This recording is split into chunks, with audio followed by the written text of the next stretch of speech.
So let's begin. Again, the first lecture, the first topic here I want to talk about is gold, gospel, and glory. What motivated Europeans to come to the New World? Now, how many of you have heard this catchphrase before? Gold, gospel, and glory, right? Just out of curiosity, when you think about exploration, which one do you think is most prominent? Gold, all right, yeah. I mean, some sectors they say gospel, but well, we'll see. And what I'm going to try to argue is that actually gold and glory, of course, are very closely connected. But gospel too. I mean, if you remember, you read Todorow's book for today. That first chapter of Todorov makes a pretty compelling argument that Columbus was actually motivated by religious ideas as well. So we'll try to think about how these two are related, because I don't think they're mutually exclusive. I think their religious motivations for settlement and economic motivations for settlement often go hand in hand. We tend to structure them, right? We have these, when we teach, right? We have, the economic motivations, the religious motivations, and we often don't think about the way in which they're linked. Now, in order to understand sort of why colonists, or I should say why Europeans came to the New World, I want to actually go all the way back to, the 12th and the 13th century here. And think about, and moving into again, as you see from the title of the slide, moving into the 15th, 16th, and then even into the 17th century. But I want to start with the Crusades. Now, some of you may know about the Crusades. These were these attempts by the Catholic Church to reclaim the Holy Land for Christianity. It's sort of religious wars against the Turks, particularly the Seljuk Turks, the Muslims who had taken control of Jerusalem during the 11th century. Pope Urban VI calls for this crusade. Let's rally the troops. Let's head out to the Middle East, to Israel.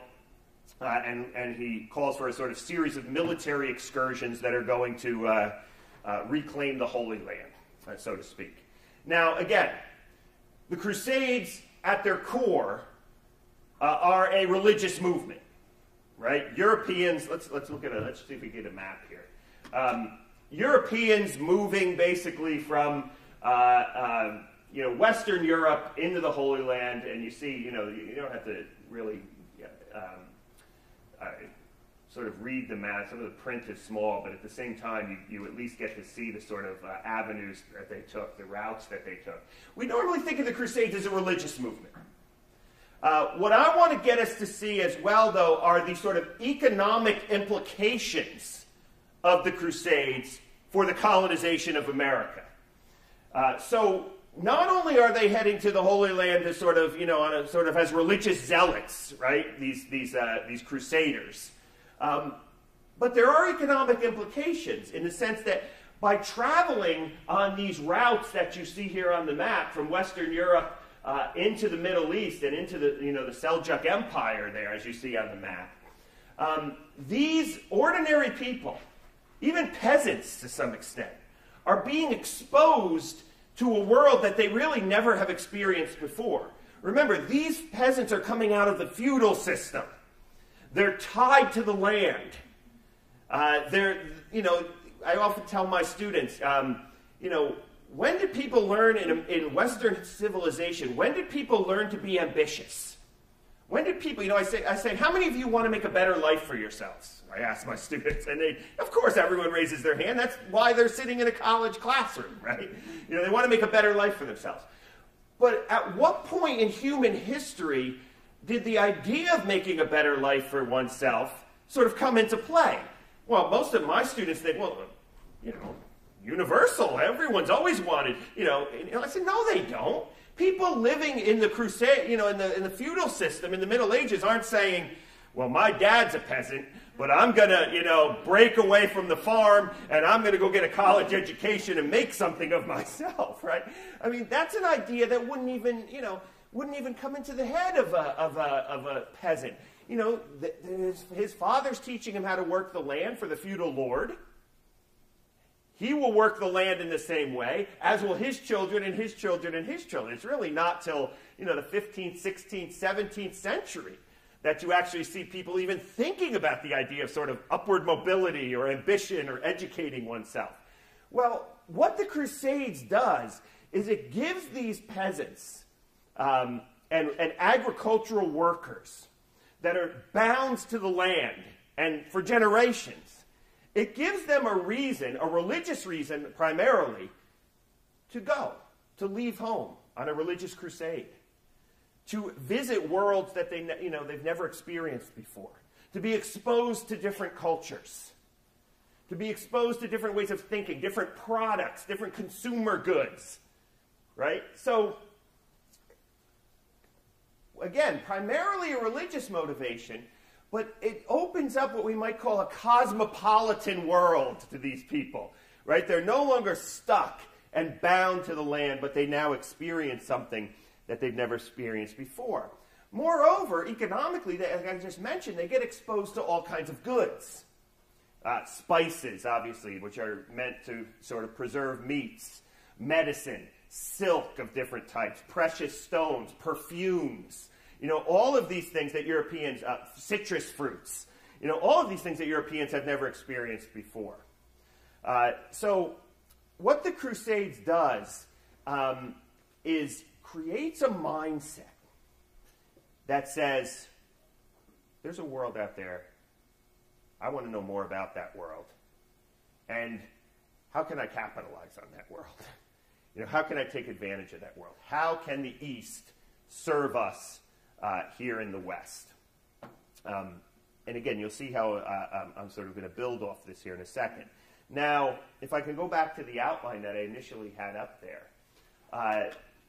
Once people start moving through, especially the Mediterranean world here, you begin to see people wanting to exploit the East for all of those products that we just mentioned.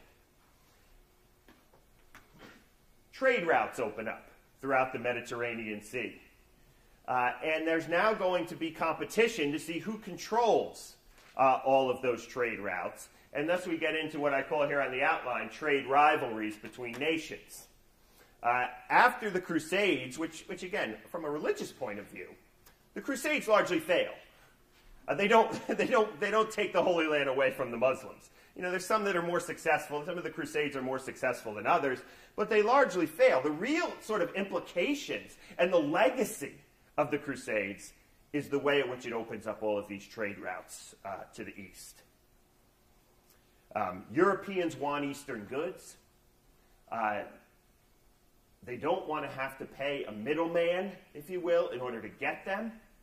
And as some of you know, who is the middleman that will eventually control a lot of these trade routes? Well, even before that, the Muslims. The Muslims are going to control the trade routes. And then when you get into the 14th, 15th century, you're right. The Italian city-states, Venice and others, are going to control these routes and be very, very powerful economic players in the whole sort of trade route, the course of trade. So, as some of you, it seems, already know, the whole motivation for exploration then is how do we get these goods from the East? How do we access these things without having to go through the Muslims first and then the powerful Italian city-states second? How do we get these goods cheaper? If we can go there directly ourselves and get access to them, we can do that. And let's figure out a way to do that. So the whole process of exploration is really driven by these concerns, which I would argue stem directly from the economic impact of the Crusades. So that's the first point. Any questions on that? Yeah. My knowledge of the Crusades is less than adequate, probably. Yeah. Just what kind of numbers are you talking about over the course of the Crusades? How many people? Yeah. Again, it varies from crusade to crusade. Sometimes you could have up to 50 to 100,000 people on a particular crusade. Not all of them actually make it to Jerusalem. They get into various wars, little battles along the way. But and it isn't even close to sort of the majority of the European population, or it's probably less than 10% of the American population. But it's a significant portion of the population, and significant enough to be able to shape these kinds of new concerns. I mean, again, think about this. It's hard to sort of explain the way the exposure opens up. I used this term cosmopolitan before. Sort of opens up this world that we in the 21st century, where we're so globally connected, we can't imagine what these crusades do in terms of exposing people to cultures and ways of life and so forth. Yeah. Isn't that just one of the functions of war in general? Yeah. Because you look at, Alexander the Great's guys. Yeah. Sure, we're sitting on their little island in the middle of the Mediterranean, never dreaming they were going to go to India. Yeah, sure. Well, yeah, I mean, yes and no. I mean, I'm a historian, so I hesitate to make sort of universal statements, that war always produces this. I'd much rather say, well, let's look at the particular context in which it happens, but you're right. War does produce these sort of, let's look at World War I. How do you keep them down on the farm after they've seen Paris? These American soldiers going to Paris. So certainly there's a universal concept there. And how do you spread the flu really effectively? Yeah. No, I mean, it's true. But what I would tend to, I would tend to think about this in terms of the moment, how is this grounded in the particular moment? We have this long, if you want to call it the Dark Ages or the Middle Ages, where people are no longer, having these sort of Roman Empire, Alexander the Great, St. Paul or whatever, experiences of traveling through an empire anymore. But most common people are sort of grounded in these sort of local worlds of the feudal system. And this is also a function then of the beginning of the Renaissance, because you can argue that it also fuels that. Well, yeah. Architecture is a prime example. Absolutely, and you can't talk about these city-states, right, without talking about the way that they patronized the arts and used the wealth that they were getting as the so-called middlemen to promote this. So yeah, there is a sort of cultural exposure that without these trade routes and without the wealth that these trade routes generate, you would not have people like Da Vinci and Michelangelo. You don't have a Da Vinci or a Michelangelo or any of these Renaissance people without money. Right? I mean, someone's got to pay them. Someone's got to be their patron. And again, this is all tied to that. So there's a flourishing. There's a sort of cultural flourishing, an economic flourishing of the world that hasn't been seen over the course of the last several hundred years, or maybe even half a century or half a millennium rather, when the Crusade sort of opens up this whole situation or this whole. Let me say a little bit then about what society or what European society, for those who stayed behind, right? What European society was like in the early modern period. Now, obviously, Europe in the 13th, 14th, 15th, even 16th centuries is an agricultural society. It's limited to that, right? This is a world of limits, the early modern European period. For the most part, people are not experimenting agriculturally. Anyone want to tell me what were they growing largely in Europe? Grains. Yeah, they were growing different forms of grains. Grain is the safest thing you can grow, especially coming off of long periods of disease, Black Death, and so forth. You're not going to be risky in terms of the kinds of things that you're going to grow. You're not going to experiment. You're not going to plant exotic crops and see how they work, because you have a population to feed. And you better make sure there's food available for that population. So again, grain is the safest thing. You plant it during one season of the year. You harvest it the next season. Doesn't take a lot of labor. The diet is, of course, limited largely to grains among ordinary people. You know, we're not talking here about kings and castles and so forth. We're talking about people like you and me. A lot of breads, a lot of sort of porridge-type foods. Among the poor, you have, popular everyday meal was what may be called water gruel, which I tell my students is, if you take the cream of wheat packet, and you pour it into the water and you sort of stir it up without sort of getting any kind of deep texture to it. It's like water with grain mixed into it. And this was a sort of steady diet during this period. So agriculture, of course, presents a sort of very limited way of thinking about the economy and about food and about everyday life. Now, the economic system of the day during this period is one known as mercantilism. Now, do you study mercantilism with your students? Let's go over this a little bit for those of you who might be a little bit unfamiliar with this. But mercantilism, again, talking about limits, is a very limited economic system, especially when you compare it to, say, capitalism or, some modern economic system. Now, under mercantilism, of course, the economy of a particular nation, whether it be England, France, Spain, is controlled by the government.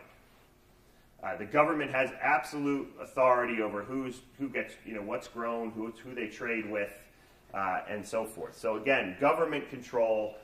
Again, these are mostly sort of absolutist states, which means that what the government says goes. Usually a monarch of some type. There are no sort of constitutions. There are no sort of constitutional rights. England is, of course, the rare example of this, with the sort of limited monarchy controlled by Parliament, keeping the king in check, although that doesn't always work out very well, but at least that's the ideal. So again, strong absolute governments, they're going to have complete control over the economy, what gets traded, what not. Now, how is wealth measured in a mercantile economy? How do you know if you're rich, if you're a rich, wealthy country? Size of your army? Well, your size of your army, how are you going to get a big army? You got to pay them, right? Gold, silver, specie, if you want to call it that, precious metals, and so forth. So wealth is completely measured by this. This is what I mean by when I say mercantilism is a limited form of economy, right? The economy does not sort of expand and contract like under capitalism, right? There's no systems of credit and so forth. There is a finite amount of wealth in the world. And the way you get that wealth and you access that finite amount of wealth is, to put it crudely, you dig it up. You find it and you dig it up, or maybe someone else has it and you go in and take it away from them, as in the Spanish model, which we'll talk about here in a second, right, that you read about. But again, it's, once all the gold and silver and metals are dug up, that's it. Your economy sort of stops. It's sort of a zero-sum game. That's all you have, right? The economy can't expand any further. So when you have this sort of system of wealth, you either A, need to dig up wealth, or B, get it, whether by force or through trade, with somebody else. Which then leads to the third major principle of mercantilism. Government control was the first. Wealth measured by specie, the second. Which leads to the third major principle, and probably the most important principle in mercantilism. You want to have a favorable balance of trade. Right? You want to be exporting more than you're importing. Obviously. Now here's the problem. Refresh my memory again. What's everybody growing? Grain, right? So, the King of England can't get on the proverbial cell phone with the King of France and say, hey, Louis, I got some good grain for you here. You ready to fork over some of your gold to get it? Right? Louis would laugh in his face and say, we got enough grain. We're all growing grain. You can't, I'm not going to give up my gold. The key is, if you can't dig up gold, you have to figure out, you have to have some kind of product that other monarchs will want, whether to satisfy their people or satisfy their nobles, so they can maintain power. You need to have some other product that they want that they're willing to give up. And this is sort of crudely put, but give up their sort of, precious metals in order to get, because there's such a demand for that product. The problem is everybody's growing grain. No one has any products like this, at least in continental Europe and in England. Which then, of course, you see where we're going here, leads to the sort of fourth point of what mercantilism is all about. Colonies are essential to mercantilism, because if you don't have that product, perhaps you can go somewhere else in the world, gain political control over that territory, and thus find it. If you're lucky, like the Spanish, although the Spanish, saw this as sort of providential, right? God, this was God. But, if you're lucky, like the Spanish, you'll show up and you'll start exploring, and you'll actually, if you run into the Aztecs, who we'll talk about here in a second, you conquer the Aztecs and take their gold, or you can do what they did with the Incas. You can enslave the entire population and make them work in the silver mines for hundreds of years in order to dig up the gold. But not everybody is as lucky as the Spanish. The French do actually pretty well, not with gold, not in terms of finding gold, but in terms of Native Americans, trading, skins, right, and so forth, that become wildly popular. They're successful in this, not as successful as the Spanish, but these kinds of furs that they're able to tap into from their possessions in what today is Canada become all the craze in Europe, and this allows them to have a sort of profitable economy. They also had sugarcane in the Caribbean that they were also. Yeah, and that's what I was going to get to next. Both the French and the English tap into sugar in the Caribbean. A little bit later, the English actually fails very early to come up with some type of colonial. In the 1500s and 1600s, the English are a little bit behind the eight ball here in terms of catching up with the North American mercantile sort of markets. When the English try some of their initial colonization schemes, particularly up in Nova Scotia and places like this, they think, well, we're going to find gold. They realize that doesn't work. Then they're like, well, we'll conquer the Indians, and they must have some gold. No, they don't. These are eastern woodland peoples. They don't have these sort of civilizations that the Aztecs do. They're scattered throughout the region. Same thing in Jamestown and so forth. The disappointment of the English. Eventually, the English, the French, even the Dutch, to some extent, will tap into Caribbean slave trade. So, again, let me sort of take a little bit of a sort of detour here. Think about the colonies, the British colonies, right? Again, we tend to think about the 13 colonies because they ultimately feed into the Revolution, right? In many ways, that is what we might call an ahistorical or a bad way of thinking historically about the world of the 15th and 16th and 17th centuries. Because, if we tend to look from hindsight and think, well, the only colonies I want that are important to me, because, history, after all, they tell us, which I'm not sure I agree with this, but they tell us the only purpose for studying history is for civics, right? The only purpose for studying history is so that we can make people better citizens of the United States, right? Well, if you're going to come at history that way, then you have a problem incorporating some of the ways in which the economic system really worked in the 17th century. Right? In the 17th century, the jewel of the British Empire in the Western Hemisphere was not Virginia or Massachusetts Bay or New York. It was Barbados, right? It was St. Kitts. It was Bermuda. It was maybe not as much Bermuda because there wasn't a lot of sugar going on there. There was some. It was these kinds of places. It was Jamaica, because there they were producing sugar, which was the wealthiest. You made the most money off of this. Now, again, we tend to, focus on Jamestown, right? In 1612 or 13, this guy, John Rolfe, plants tobacco, and, it becomes the great staple crop, and the rest is history. Jamestown took off and so forth. But the tobacco market, while it saves the colony of Virginia, it's nothing in terms of size when compared to the sugar plantations. So, how are we thinking about colonial America? I always ask my students, right? Why should we study colonial America? Why is it important? Let me ask you, why is it important to study colonial America? Why do you tell your kids it's important to study colonial America? Yeah. I tell my kids they need to study colonial America so they can understand what languages they're speaking in the classroom. Okay. Here in Palm Beach County, we have French, Okay. Spanish, and English. Good. So Yeah. These first things were planted in Right. driving up with this Okay. Constitution. Okay. That's the answer I usually get, right? That's, you can't understand the United States and the government and, America, meaning the United States of America, without understanding the colonies. Now, that's right? Obviously, that's correct.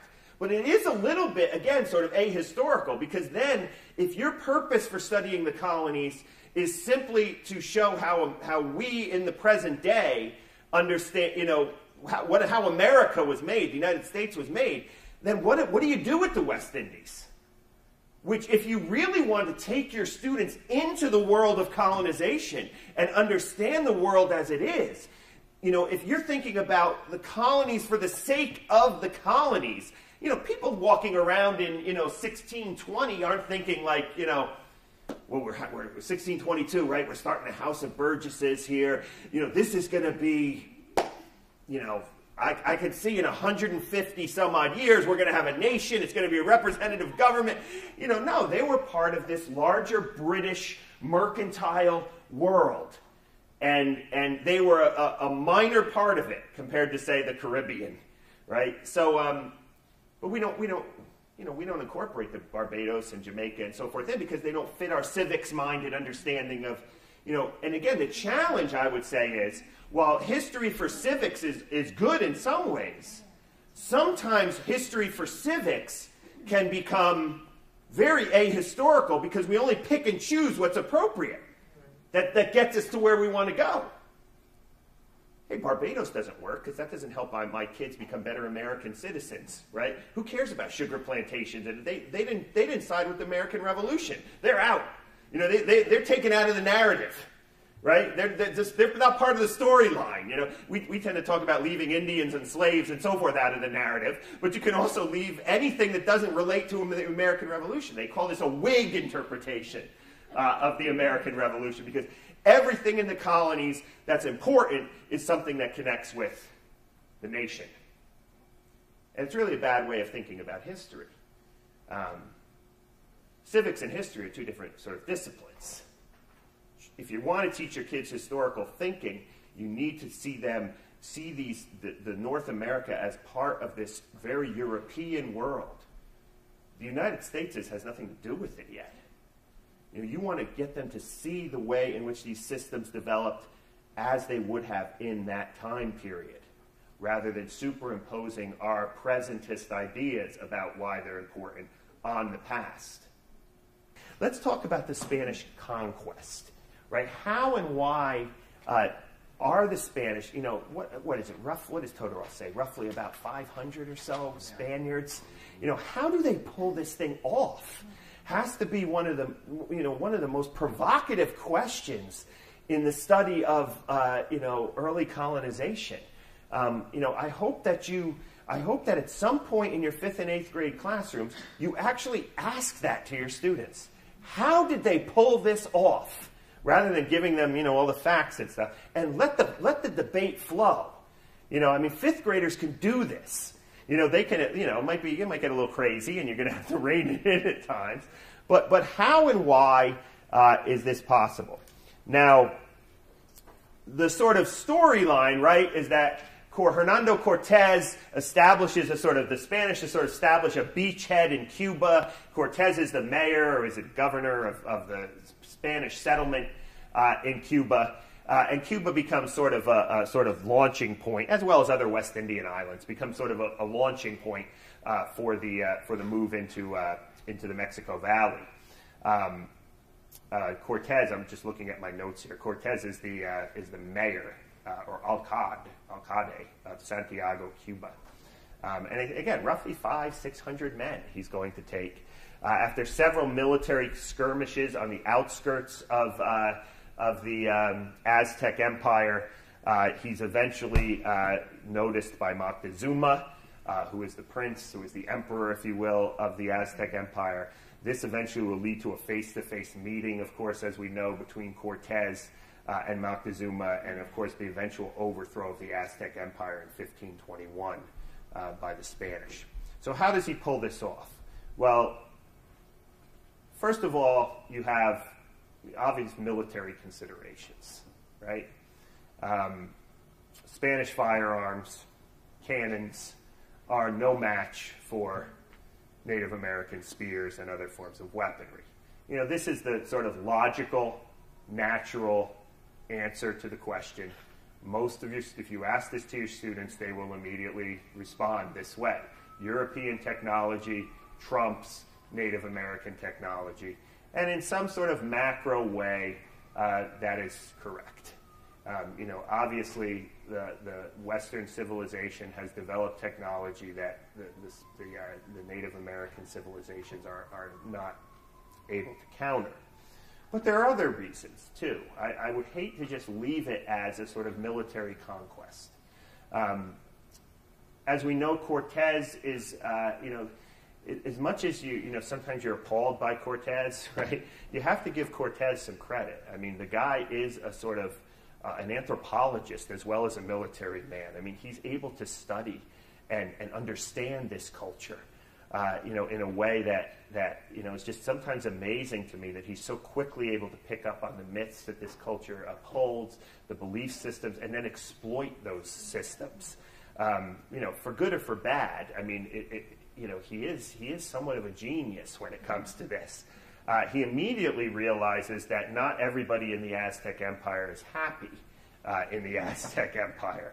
So he quickly exploits the political divisions, the underlying political divisions, to quickly side with some of these disgruntled ethnic groups and tribes to oppose Moctezuma. So the Spanish invasion, of course, or conquest of the Aztec Empire is not just the Spanish, you realize. I mean, they are also supported and given a lot of what today we might call intelligence from some of these disgruntled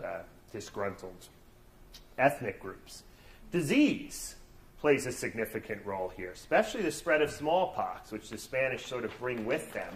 By the time Cortez comes into Tenochtitlan and has this meeting with Moctezuma, smallpox is spreading throughout the entire city, which is sort of obviously weakening the city and so forth, which is, cannons are one thing, but, when people are dying from disease and so forth, this obviously makes your job a whole lot easier, especially when you only have 500 or 600 men.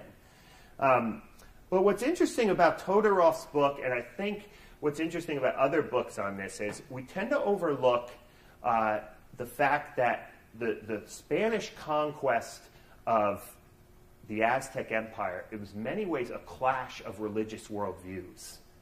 And again, we need to sift through Todorov to get this. But in many ways, again, Cortez understands this. Moctezuma, for example, believes that Cortez is who? Quetzalcoatl, yeah. I mean, that Cortez is the sort of human embodiment of, and interestingly enough, right about the time that certain Aztec prophets are predicting the return of Quetzalcoatl, Cortez shows up. Now, this is not as dramatic as you think it is, because they're predicting the return of Quetzalcoatl all the time, right? So it's not as if, the one prediction that's ever been made that Quetzalcoatl, no, I mean, this, Moctezuma is a deeply religious man, deeply embedded within the Aztec traditions. thus he takes, one of the criticisms of Moctezuma is that he listens, and this is true, he listens more to his religious advisors than he does to his military advisors when Cortez makes his move. Meanwhile, Cortez, even though he's not Protestant, but he's Catholic, but he's European, and even European Catholicism offers a certain amount of sort of free will, right? I mean, there's God. God is controlling. God is sovereign and so forth. But he gives human beings, both Catholic and Protestant theology teaches this, free will to act. So Cortez is also a religious man. He's in the sense that he's sort of informed by the Catholicism that we talked about, the Counter-Reformation Catholicism of Europe.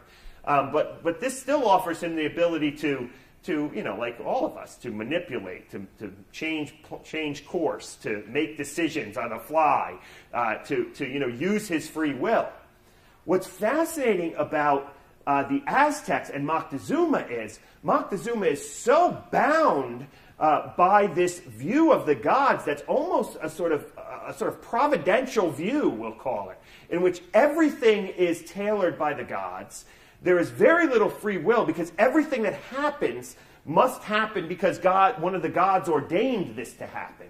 So, as Todorov points out and other historians, Moctezuma, because of his religious convictions, is sort of almost paralyzed to act because he feels, well, this is, here comes Cortez. My religious advisors are telling me this is Quetzalcoatl, and this is what it is. This is how it is. This is happening now. I am just a sort of woeful human participant in this grand event. I cannot change the course of history because ultimately the gods are shaping the course of history, which freezes him, which paralyzes him. Now again, from a 21st perception, stupid. Right? Why aren't you doing anything? Why aren't you acting sooner to stop this threat? But again, understand the world in which Moctezuma came from, or get your students to understand that world. Why he would be frozen, why he would think, this is some kind of major divine event that's taking place that I have no control over. Now, of course, his military advisors are probably being bad religious people and telling him, forget about that. We got Cortez coming down the pike here. Let's do something about this. Let's mobilize. Let's stop this so-called God from coming in and taking us over. But Moctezuma always says no. And of course, this is ultimately going to result in his own death, or maybe even from the perspective of Moctezuma, his own martyrdom, right, for upholding his own religious beliefs. Again, this is one view. I find it to at least be sort of intellectually fascinating. Whether or not that fully explains this, we might want to go back to the sort of basic, crude position that says cannons and guns always defeat spears, and that's why this happened. But even with that, you still need to get around the idea that 500 guns versus 500,000 people. There's some other issues there that at least need to be addressed. And I think the religious motivation, the political motivations of Cortez explain some of this.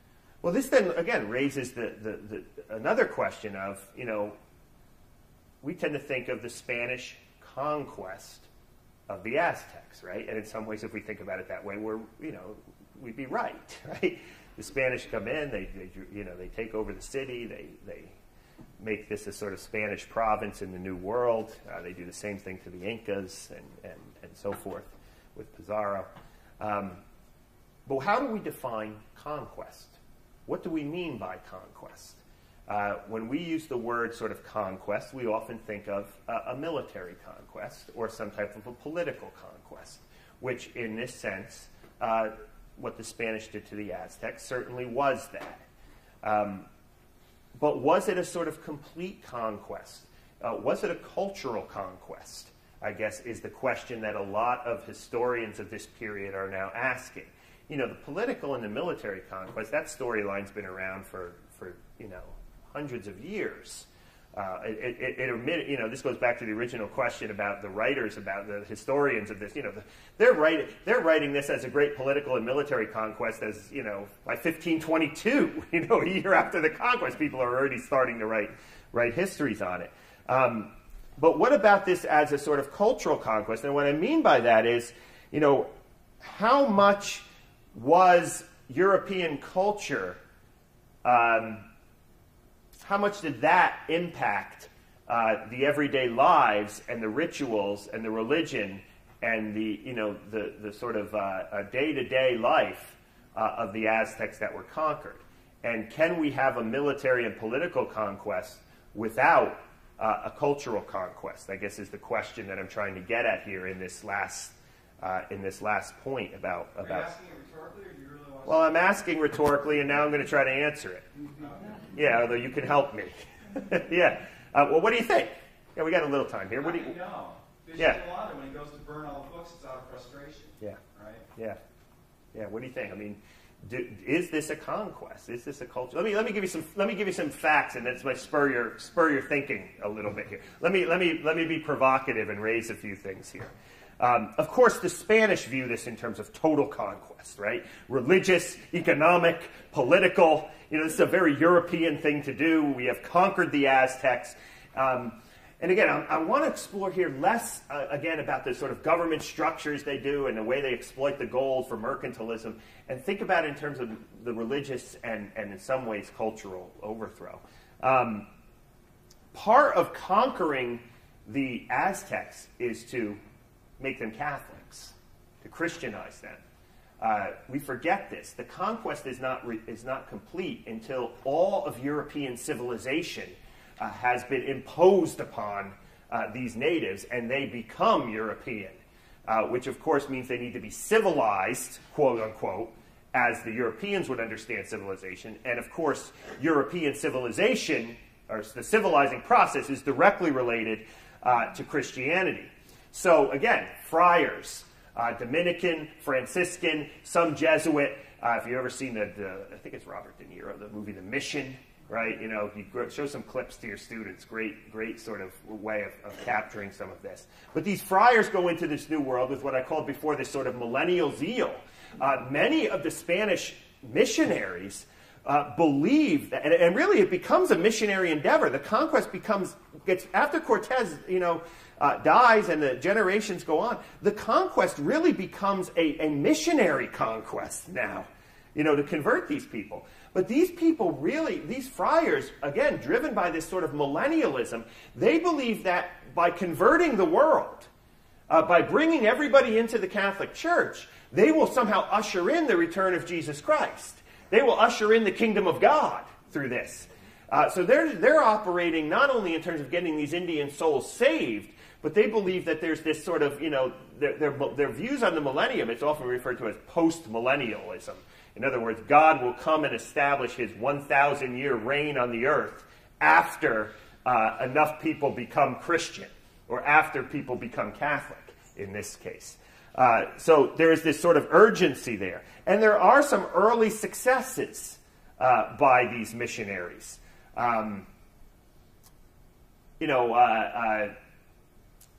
Indians are converted, in a lot of them in mass numbers, within the first decade after the conquest. Now, again, what does that mean? What is a conversion? Now if you go up to like Massachusetts Bay 100 years later, a conversion means you need to see your sinfulness. You need to understand that you can do nothing. This is the Protestant, Calvinist, Puritan version of conversion, right? You have to see your sinfulness and understand that there's nothing you can do to be saved in and of yourself. You need to understand the grace of God who died on the cross for your sins, who paid the price for your sin. You need to believe in the resurrection. You need to accept Jesus as your Savior. That's a more modern way of describing it, but that, and then you need to read the Bible. You need to learn how to read so you can understand the Bible. It's complicated to be converted under a Protestant system. And again, I don't mean this stereotypical of any religion, Catholic or Protestant, but I'm talking here as a historian.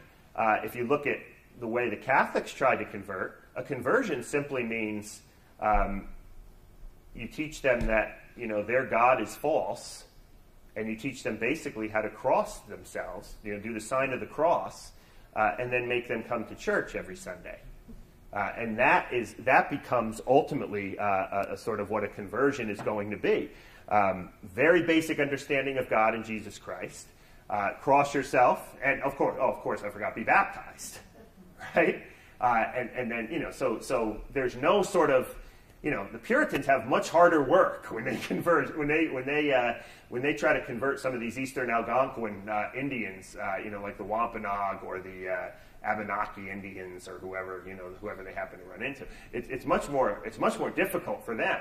So the Spanish can have sort of mass conversions, where in large groups these Indians sort of, all sort of convert, and that's a sign of progress, that the spiritual conquest is going on. Sort of read the map. Some of the print is small, but at the same time, you at least get to see the sort of avenues that they took, the routes that they took. We normally think of the Crusades as a religious movement. What I want to get us to see as well, though, are the sort of economic implications of the Crusades for the colonization of America. So not only are they heading to the Holy Land as sort of, as religious zealots, right? These crusaders.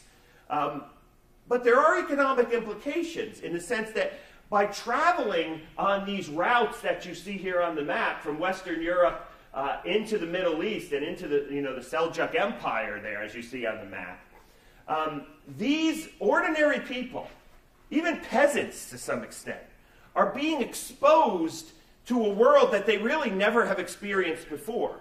Remember, these peasants are coming out of the feudal system. They're tied to the land. I often tell my students, when did people learn in Western civilization, when did people learn to be ambitious? When did people, I say, how many of you want to make a better life for yourselves? I ask my students, and of course everyone raises their hand. That's why they're sitting in a college classroom, right? They want to make a better life for themselves. But at what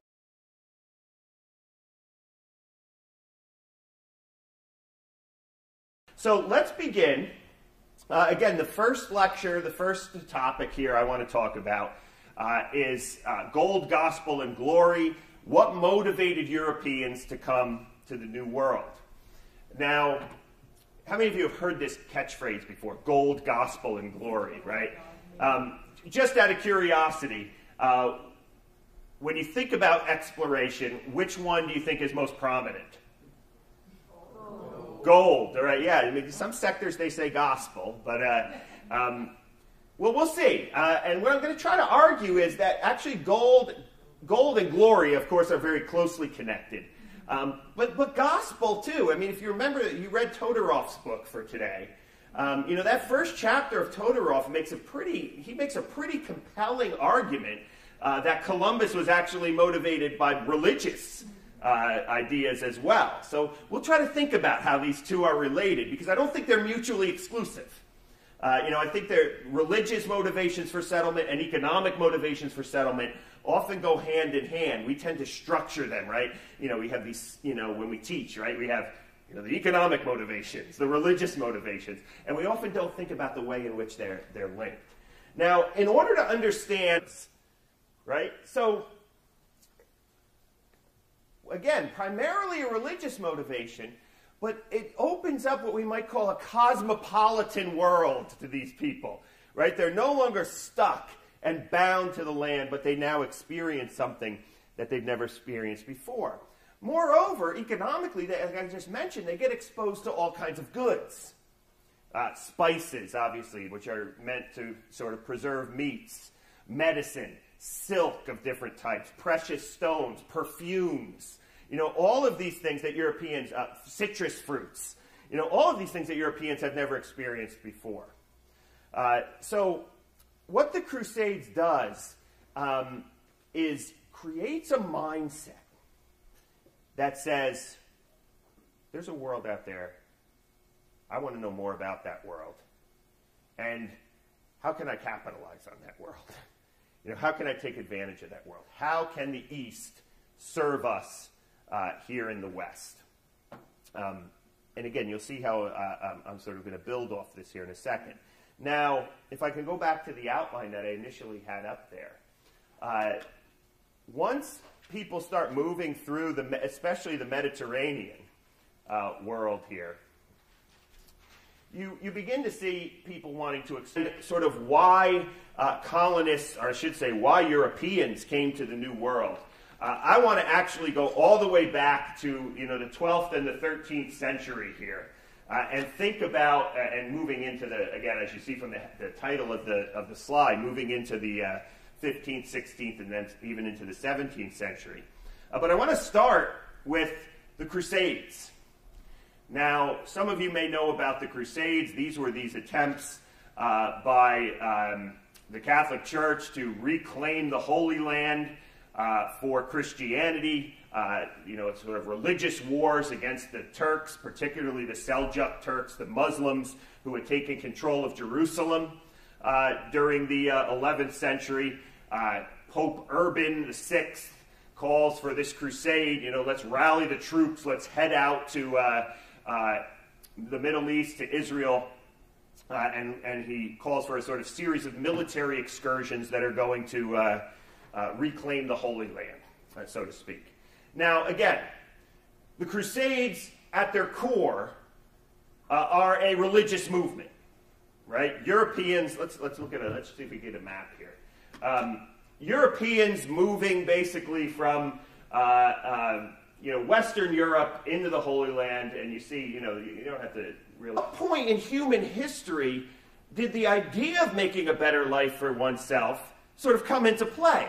Well, most of my students think, well, universal. Everyone's always wanted, I said, no, they don't. People living in the crusade, in the feudal system in the Middle Ages aren't saying, well, my dad's a peasant, but I'm going to, break away from the farm and I'm going to go get a college education and make something of myself, right? I mean, that's an idea that wouldn't even come into the head of a peasant. His father's teaching him how to work the land for the feudal lord. He will work the land in the same way, as will his children and his children and his children. It's really not till, the 15th, 16th, 17th century that you actually see people even thinking about the idea of sort of upward mobility or ambition or educating oneself. Well, what the Crusades does is it gives these peasants and agricultural workers that are bound to the land and for generations, it gives them a reason, a religious reason primarily, to leave home on a religious crusade, to visit worlds that they've never experienced before, to be exposed to different cultures, to be exposed to different ways of thinking, different products, different consumer goods.